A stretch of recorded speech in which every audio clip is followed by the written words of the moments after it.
Well, hello everybody. Kelly Poole here with you, and welcome to Steel iMow Update, summer of 2018. It's been a few months now since most of y'all have come through the initial iMow training. So the guys here at Blue Mountain Equipment, we've decided to put together this update training on some kind of known things that have been happening over the course of the past few months. We've got some new things, some reminders, stuff like that I want to go over with you today. We've got updating the iMow. We're going to talk about setting up gates. We're going to talk about a little bit of search loops, how to find a wire break. One big question that we've been getting is how to install over a sidewalk or a driveway. So I'll discuss with you that, go into detail. I've got a couple of videos there for you as well. And also, if your iMow ever hits an object, what to do and what is the SR controller and how to reset it. And then I'm going to talk to you a little bit about the workshop manual. And last but not least, but know when to say no. And that's going to be whenever you're dealing with a customer, a potential new install, or even something on down the road, and how to politely talk to your customer and let them know that, hey, there are only certain parameters that your iMow can do. And we'll talk about that. First thing, let's talk about updating the iMow. Okay. First and foremost, update the iMow. You're going to be using your SDS. So make sure your SDS is up to date. You're going to connect it with the data cable, and you're going to press OK to wake up your iMow. Now, before you do any kind of updates or any type of annual service, it's really a good idea to get into your SDS and back up the settings. So between either you or your service technician or installation crew and your customer, y'all spent a good amount of time with this iMow already, figuring out its parameters, where it's going to be going, when it's going to be mowing, all that kind of stuff. So it's a good idea just to go ahead and back everything up. Now, the likelihood of you losing the information during an update or an annual service isn't very high. So you probably not going to run across it, but it's one of those situations where you've got a lot of good, valuable info on your iMow. So be on the safe side and get in there and back it up. Okay. Now, back in February, there was an email sent out, and so this is kind of more or less just a general reminder, but the update was talking about the gate functionality. And when y'all came through the training and y'all went out and did your little practice run of doing an installation, quite a few of y'all, including myself, ran across some issues with the gates and getting those gates to work correctly. It just, sometimes we got it just right. There are other times where, man, you'd spend, a good 30, 45 minutes just on a gate. So what this update has done with the i4 and i6, i4 is the 1.28, i6 is the 3.18 software version that's up to date, is making it a lot easier to install these gates. Now, you still got to follow the template, but how the iMow reacts and works with those gates is a lot smoother now than what it used to be. So that's just kind of a reminder on getting these iMows up to date before you even go do the install. And if you have some out there that haven't been updated, then it might be a good idea to go out there and get them updated if you're running across any gate issues. Also, just kind of a friendly reminder is, I know we get wrapped up in selling these iMows and getting the installation out there, making sure all that's right. We tend to forget to register these things. Needs to be registered, I mean, with just in a couple of days maximum of the iMow being sold. So that's just something that we can't tend to forget about is registering the iMows. Okay, keep your SDS up to date. Since you're going to be updating iMows on here, it's very critical that your SDS is up to date as well. If you don't use your steel diagnostic software that often, then I would make a reminder, to check to see if there's any updates that need to be done at least once a month, as you go throughout the year. Here's what's happened is that VDS is no longer active. So whenever we were going through this training, we were talking about the Viking diagnostic software. Well, your SDS has now been updated, and VDS and SDS have combined into one. So it's just SDS now. No longer are we going to be using VDS. That's one really big aspect here of keeping everything up to date. The next thing is when you select the language for English in US, all the measurements on the iMow now are going to be changed to feet and inches. It doesn't stay in metric anymore, so that will kind of help us out a little bit, because I know not all of our brains are wired to be thinking metric. Also, if you're to select the language for Spanish, it's going to do the same thing. It's going to change it to feet and inches as well. So that's a pretty good thing for us here in the States, is to have that. But like I said, VDS no longer active, SDS, iMow software updates, general error corrections, driving speed on the edge is optimized, so making it a little bit faster. The display for the low battery charge was added. That's pretty cool. Troubleshooting on the machine was optimized, and the secondary added to the RMI 6. So I'm going to go through quickly step by step on how to update your iMow. And what we're going to be doing here is using an i6. If you don't have a diagnostic cable, there's your part number for you. It's the 6309-840-0400. So connect that to your iMow, wake it up, open up your SDS. Once your SDS is up and running, your iMow is awake, you'll see bottom left-hand corner, you'll see that the diagnostic cable is selected, and you're just going to select the MI/RMI icon. That's going to take you to this screen here, and then all you have to do is just select the model. We don't need to input the serial number or anything like that. We just need to figure out what model do we have. Do we have the i4 or i6? Like I said, the cable, it's going to depend on which model you're working on, the 4 or the 6, and where the cable goes, but it'll show you here in SDS when you're doing this where to hook up the diagnostic cable. And plug it into your computer and make sure you've got pressed OK, so the iMow is awake and up and running. Once all that's going, you're going to get to this screen, and you're going to click the update icon. Okay, so just allow the data to transfer, allow the iMow to start going through the update formalities here. Now it'll tell you that all the data transfer is complete. So all you need to do is hit the orange arrow, take you to the next screen, and then you're going to select automatic. Okay, select automatic, and then hit the arrow. Now don't wig out or anything when you see these triangles with exclamation points. It's okay, just go ahead. It's telling you you've got a new software package that needs to be installed. That's all it's telling you. So click on the little triangle, the orange arrow, I'm sorry, and then it's going to tell you software, start the software update, and you're going to say, yes, I want to start that. And then it'll go through and start running it. So you've got the main circuit board, and then you're going to have the SR controller, and then at the very end, the update on the actual control panel itself. So it does take a little bit of time, but it's really pretty easy to do. So after that, your software, it'll say software update is successful, and it'll be good to go. Now, one little final note here, though. When you're finished, your iMow is going to display that it has an internal fault on the screen. Absolutely normal to see this, okay?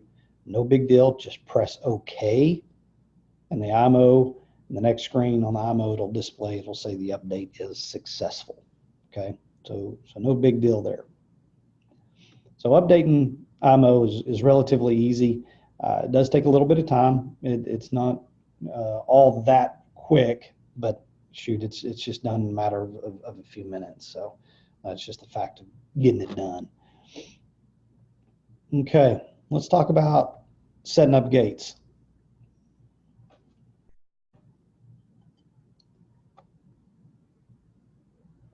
Okay, here's the email again that I was talking about on the gate functionality, how it's been improved. It really does make installing gates a lot easier. Just follow the template and you're going to be a-okay. I know we did that in the past, but the iMow still seemed to be a little confused at times. It's really not that way anymore. Okay, it's definitely done a lot smoother now. In the event you forgot what a gate is or what its function is, it's just an arrangement of that perimeter wire, depending on if you got an I6 or I4. You've got to follow the template, but you're basically telling that iMow to stay in a certain area and not allowing it to go into the other area unless you have, like I say, a starting point set up for your second area, your area B or what have you. Okay, it's just not letting it drive through. Now, with the gates, don't forget you've got to have search loops. Okay, you've got to have these search loops installed. They're going to be a minimum of about 3 feet out from the gate, and the search loops are going to protrude into your area at about a minimum of 3 feet. It is okay to put more wire in that search loop, so you can make that search loop 4 feet, 5 feet, whatever you want it to be. It'll be okay to do that. You can almost treat that as a little bit of extra wire in the event you have something happening, you know, a wire break or something. You've got your reserve loop almost built in to your search loop there. Makes a pretty good feature. So there's your guides for the I4 and I6. They are cardboard cutouts. We don't have any news or any plans on changing that or making it a spare part. If you're wanting something a little bit more durable, a little bit longer lasting, do keep in mind that these come with every single machine. So you get a new template every time you do a new install. But if you're wanting something a little bit more rigid, I know here at the mountain, we've created one just out of a thin piece of rubber that seems to be, you know, holds up really well over time. It's just something that we have in our install bag now. So if there's several of us helping with an install, then, you know, we've got a couple of different templates that we can be using. Plus, if it gets wet, no big deal, or it's not likely to blow away if you're in a windy situation, but it does still make it pretty simple to do. Just getting the cut out of a piece of rubber helps as well. Okay, let's talk about good old search loops. Okay, remember what search loops are. They're just a loop section of wire protruding in from your perimeter wire. So why are you going to need search loops? Well, you're going to need search loops if you have an external docking station, if you have any kind of gates like we just talked about, or if you're going to have it on a wide passage function. Okay. Here's your gates.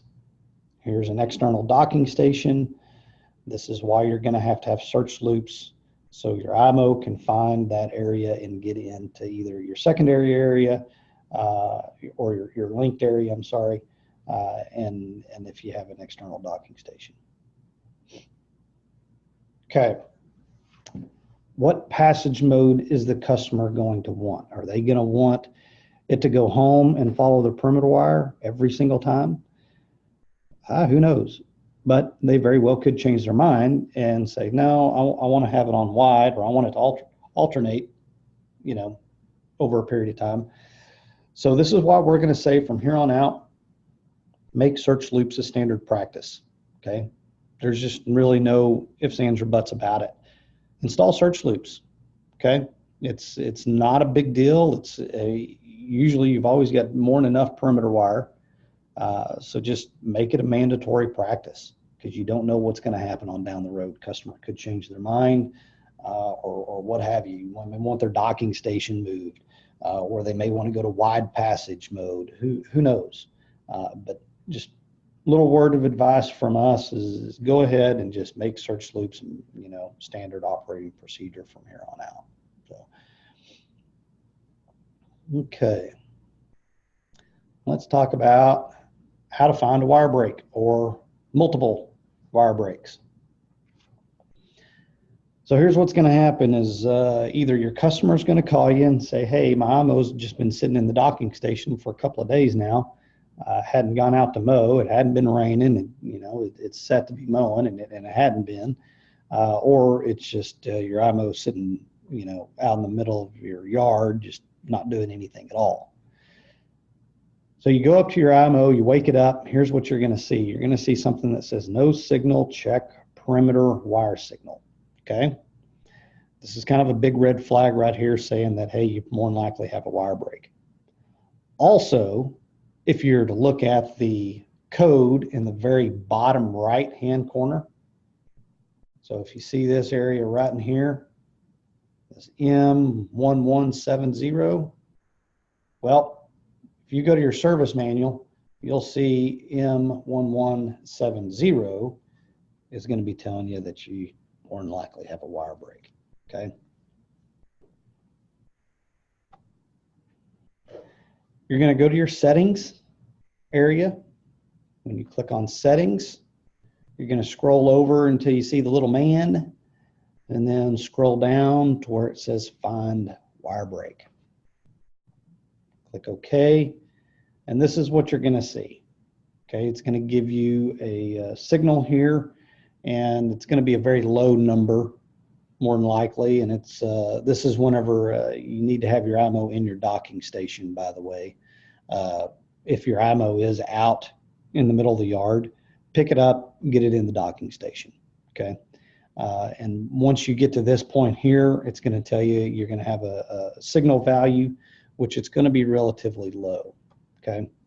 So what you're going to need to do is check your docking station. Your docking station should be blinking. So if you got power to it, it's blinking, it's charging, it's going to be showing something like this. Once you see that blink, go ahead and press that button, okay? Press the blinking button just one time, and then you'll see that value go up, okay? Now, I've got a video here that I tried doing, and I'll show this to you the best I can, and I'll talk you through it as we do this, okay?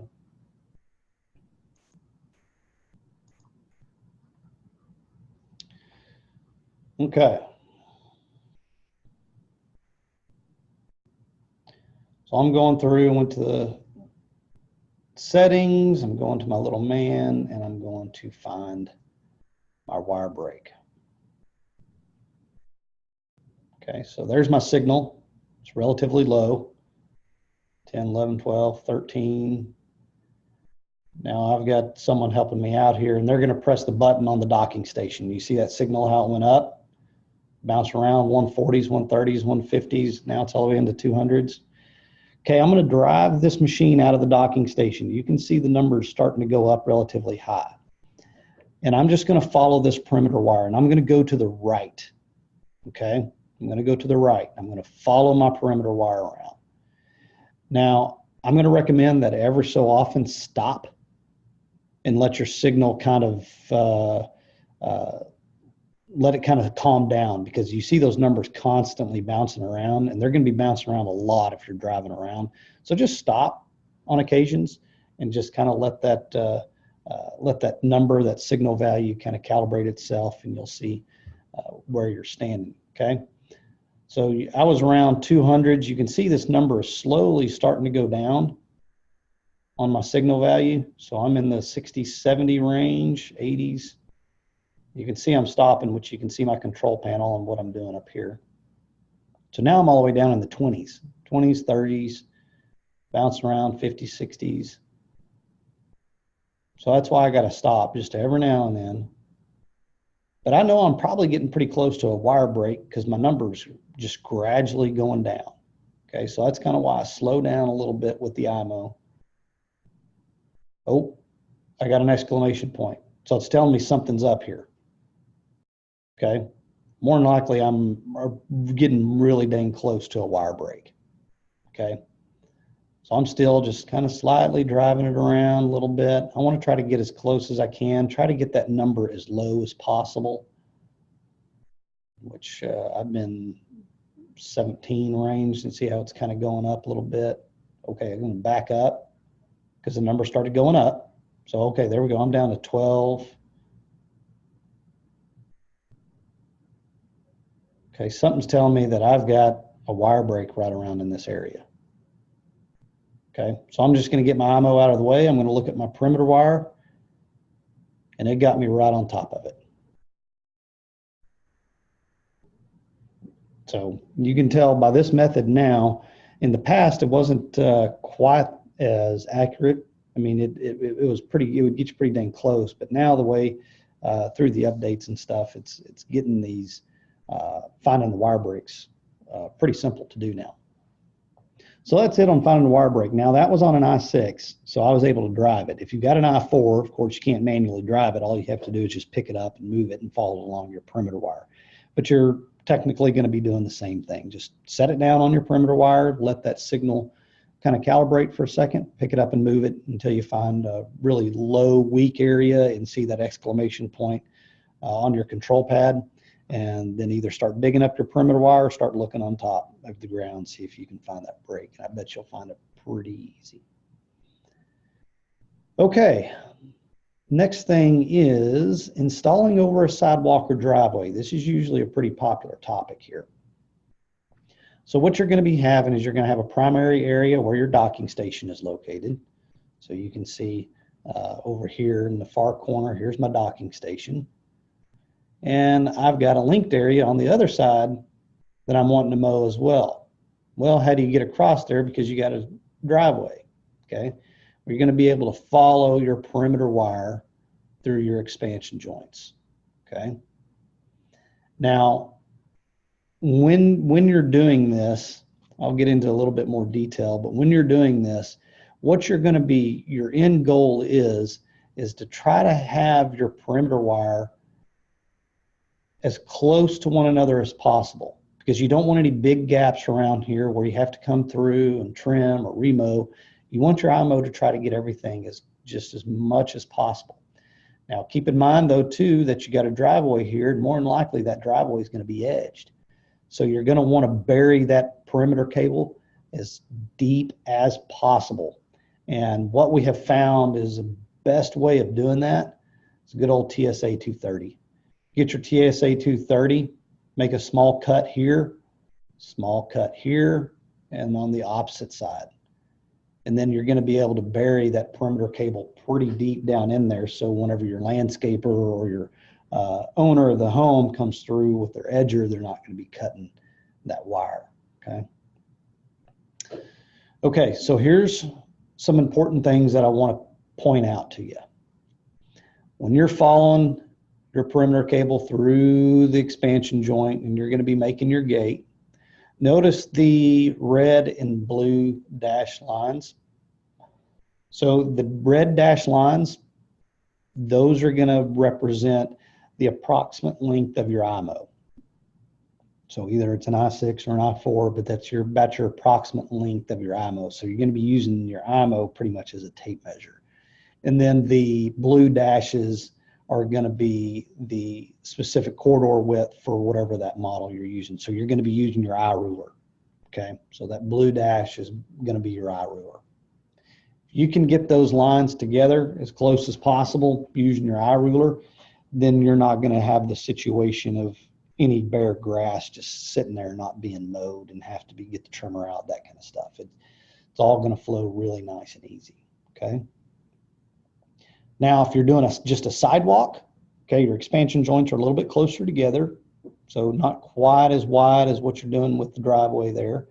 So your sidewalk, you're going to be using your iRuler going across, and then the width of your iMow in this area here outside your gate, and then you're going to dive back in, okay? And you're going to be getting your perimeter wire just as close as possible to either your sidewalk or driveway, so that way it'll be getting everything nice and clean. So I've got a video here that I'm going to show you that we've got set up. We've got the iMow crossing the driveway here. I'm going to pause it at a certain point and see if I can show you exactly what I'm talking about here with this gate. Okay, so it's across the driveway. It's following the perimeter wire. I'm getting right along the edge. pretty much my iMow is going to be able to get everything as much as possible. Oops. Good.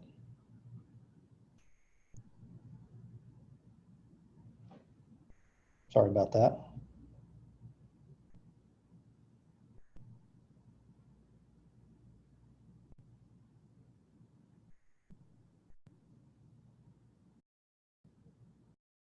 Okay.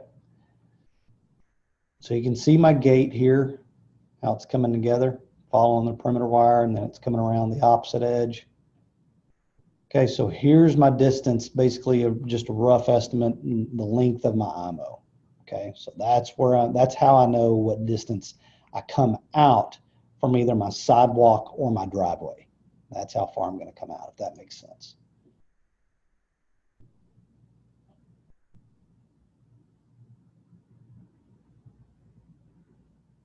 Okay, and then my iMow is going to dive back in. Okay, so you can see how I've got perimeter wire here, perimeter wire here. So that way, when my iMow is coming across my drive, it's going to be mowing when it's on edge mow, and then this way as well on edge mow. So I'm getting every bit of this area right in here mowed. Okay, so it's coming around the opposite side.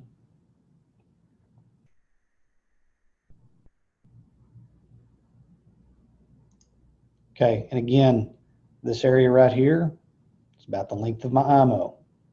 Okay, because you can see right here, this distance as well. The length of my iMow is going to come through, and it's going to come into the yard just a bit, follow the gate, and then I'm right along my drive. And then at that point, it's going to start going back across the drive. But you can see that I'm going to have every bit of this area right here mowed by iMow. So I'm not going to be able to I'm not going to have to come back with my trimmer or anything else. All I'm going to have to do is come through with my edger and edge my driveway or sidewalk, and I'm done. Okay. Okay, so just a reminder, right in here is my length of my iMow, right in here is my length of the iMow, and then I'm using iRuler. Okay. Here I'm going to dive back in. Okay. And then using your iRuler on the sidewalk here, length of iMow there.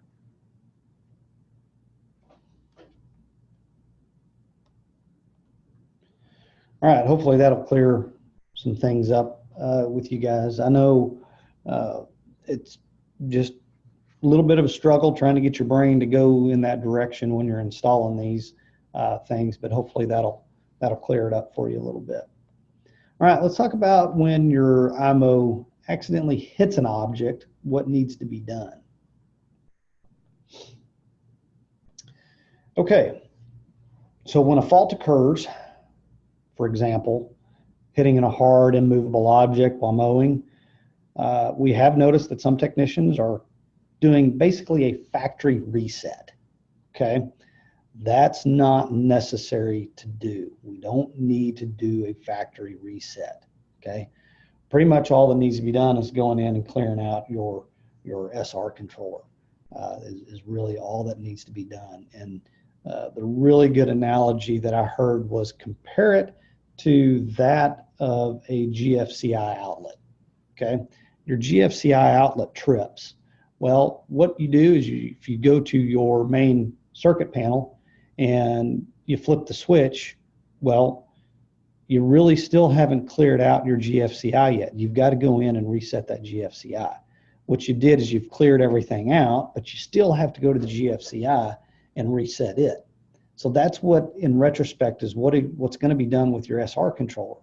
Is you don't have to go in and do a factory reset. All that needs to be done is you just need to go in and reset your SR controller. Okay. Now, whenever you check out your iMow, when there is a fault, make sure you go into your workshop manual and check out the faults. Okay. I'll show you here in just a minute where to go in your workshop manual to verify where the faults are, and it's pretty much going to tell you what to do, okay? All right, let's do a reset on the SR controller. What I'm going to do is I'm going to go into my settings. I'm going to go to my dealer area, and then I'm going to select dealer code. Now remember, your dealer code is going to be the first digit of the serial number, the fifth digit, and the last digit. So in this case, it's a 411. And then you're going to add up the numbers. 2 plus 6 is 8. 8 plus 6 is 14. Okay, so those are going to be my last two numbers that I put in to get into my dealer code area. Okay, now you're going to notice that you're in your dealer code, and the one big way you know is right up here at the top right. You've got the key.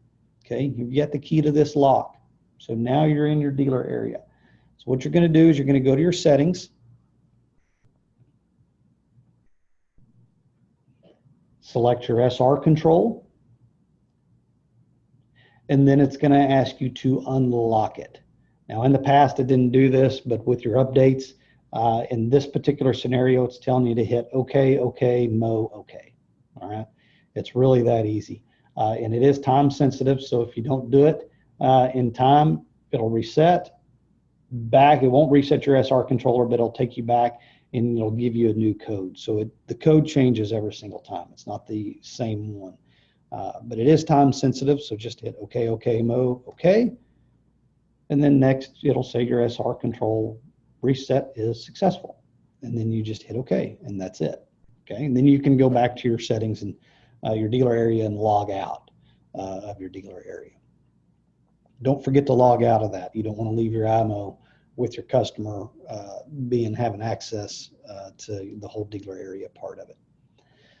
Okay, so when you're going to reset your SR control, like I said, is if someone has either hit an object, or obviously your iMow has hit an object, or another big popular one is if the customer continues to pick up the iMow while it's mowing. Okay, that's something that really needs to be stressed to your customer, is that when your iMow is mowing, if you want it to stop, just stop it, but don't pick it up. Okay, if it continues to pick it up, it's going to throw some funny fault codes out there. But really all that needs to be done is you just need to reset your SR controller.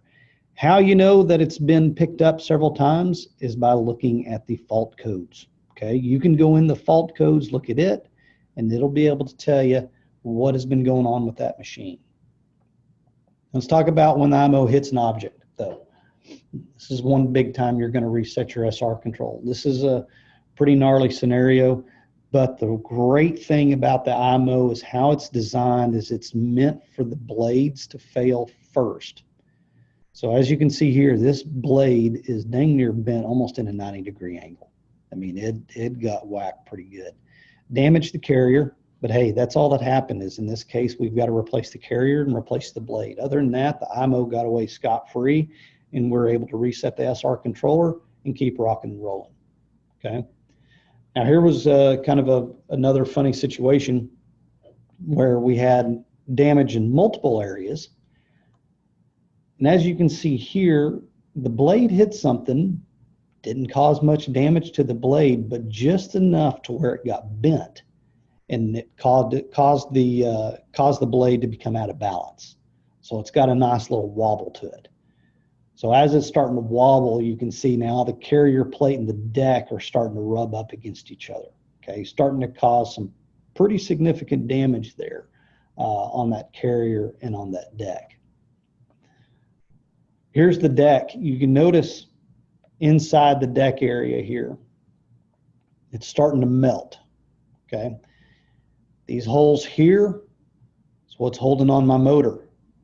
Okay.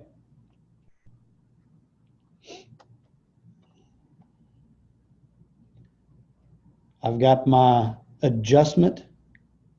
This is what's making my deck adjustment here. You can see what's happening in here. I'm sorry, I need to correct myself. Let me go back. The 3 holes that you're seeing there is what's holding on your adjustment. Okay, Here you can see the 3 holes on the outside diameter. And then I've got 4 holes in here. This is what's holding my motor. Okay, because this blade became out of balance, it started causing some wobble. Whenever you got the wobble, it started to cause the fasteners to become loose. When the fasteners became loose, well, so did the motor. Okay, the great thing about this was these screws actually fell out. And when these screws fell out that held the motor in, what happened? The motor spun inside and disconnected the ribbon wire, and the motor stopped. No damage to the motor whatsoever, just damage to the blade and these other components. So that's the upside to that. We've yet to have to replace anything on any of these iMows other than a blade, the deck, the carrier, and in that case, the adjustment as well. But other than that, everything else got away scot-free. Just able to put those parts on, reset the SR control, and iMow was back in operation. Okay. All right, let's talk about the workshop manual. Get this in the screen. Okay, so I'm going to show you the workshop manual here on an i6. And if you're going to be looking for the codes, show you a little shortcut here. You go over here to the additional information, and then you can scroll down here to master code. And it'll start telling you all the master codes. I start scrolling down. Looky there. Here's all my master codes. Okay. So it's in numerical order, alphabetical and in numerical order. So it goes from E to M, but it takes you through a whole slew of codes here. Okay.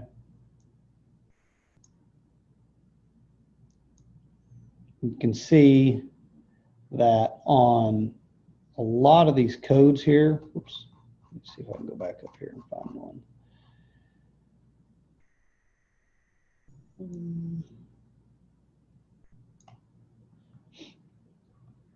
So here's one right here, this M4025, which tells you you've got an internal fault. It says no safety release. There's a software fault. So remedy, do a software update.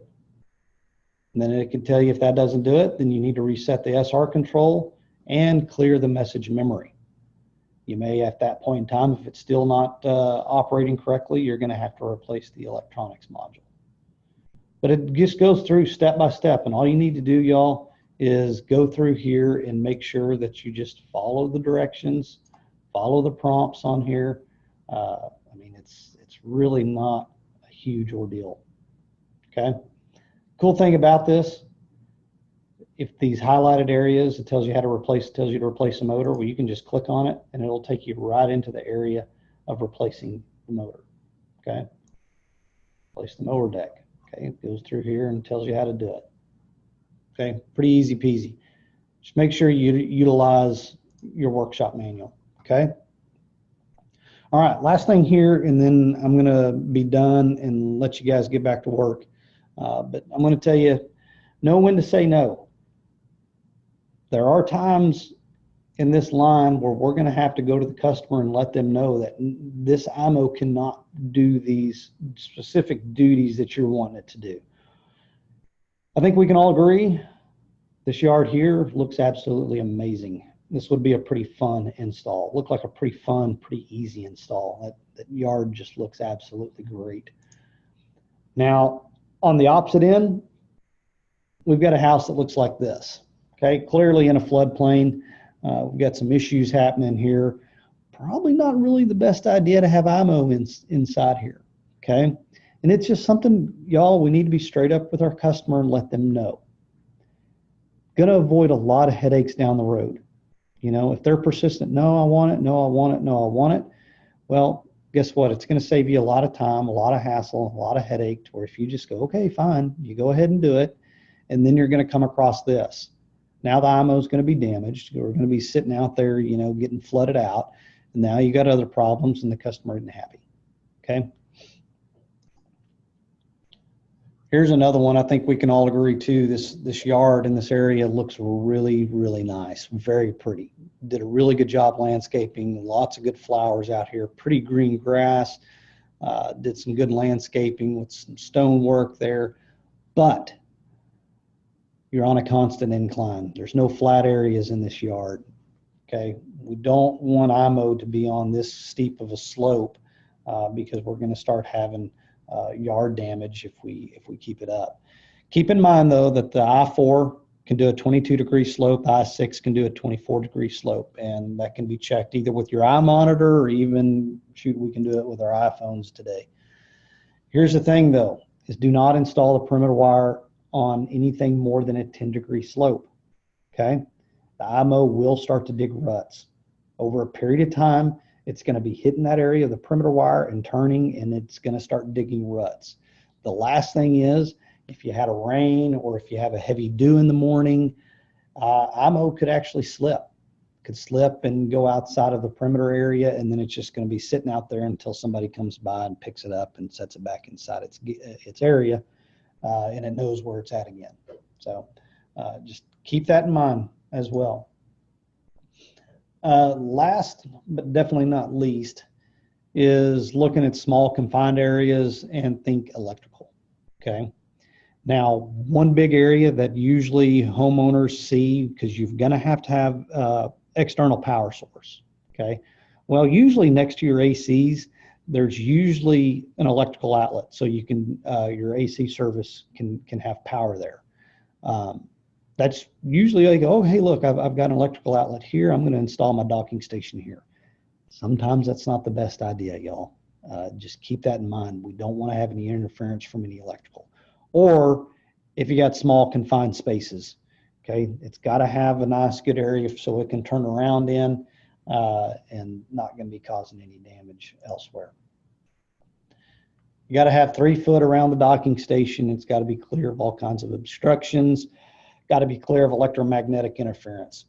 So I think those are the biggest things. Those iMow being around AC, being around septics, that kind of stuff is what we've seen issues with the docking station being installed in those areas. This is where your customer's going to go, well, this is where I want it. Well, we need to politely tell them, I'm sorry, this is not an area where iMow docking station will be. I mean, there's just, it's not up for debate. It's not up for discussion. It cannot go there. You will have installation issues or other issues down the road. And we just want to eliminate as much downtime for you guys as much as possible. Okay. Just kind of keep all that stuff in mind there. Very last thing here is make sure your docking station's on flat ground. Don't cool any extra perimeter wire around the docking station. Avoid all sources of interference. Don't cool the power cord near the docking station, underground utilities, underlying metal. It'll all mess with the iMow when it's trying to dock, okay? Well, y'all, that's all I've got for now. If you have any questions, please feel free to give us a call up here at BME. We'll be more than happy to try to help you guys out. We want to see you guys succeed with iMow. It's been doing really good, and I think all of y'all have been doing really good out there right now. So keep up the good work, and if we can help you on down the road, please let us know. Well, thank you, and have a good rest of your summer.